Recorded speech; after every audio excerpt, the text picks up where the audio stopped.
here today with David Amsterdam, who's the President of Investments in the Eastern Region for Colliers at 1155 Avenue of the Americas.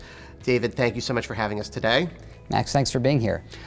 Speaking of the other markets, tell us a little bit about what you guys are doing in D.C.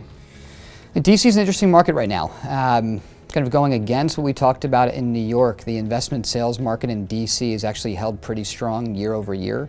We just saw 2 assets trade over $1,200 a foot, so I think that demand remains healthy in the district. I think that we're about to see, or we're seeing right now, a lot of supply come online. We saw 1.6 million square feet last quarter, which is about as much as the past 5 quarters combined.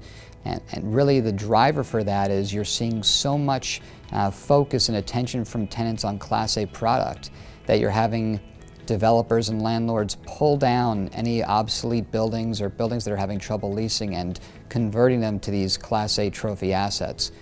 The only issue we see with that is with a high vacancy rate, we're adding additional product into the market. So I think DC itself will be interesting to watch over the next few quarters.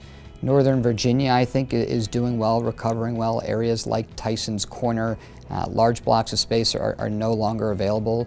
I think you attribute that to government contracting, increasing office jobs in that market. So DC office market is strong. We recently picked up a strong investment sales professional, and we have another one joining us shortly to bolster that practice, and about to lock into an agency team, which we're really excited about.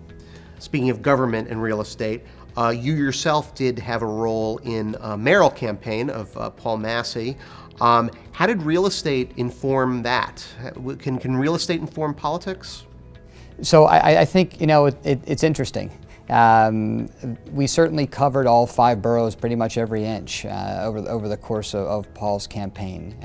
I think how real estate really kind of intersected with the political community was that I believe a lot of real estate decision makers and those that work within our industry are involved, mostly on the periphery, but they do get involved in the political arena to some extent. So it was interesting, I think, for me to meet with a number of folks I hadn't yet connected with in the real estate community to understand what was important to them, especially those that live and work here in New York City. David, thank you so much for having us today. It's a pleasure. Thank you, Max. I appreciate it.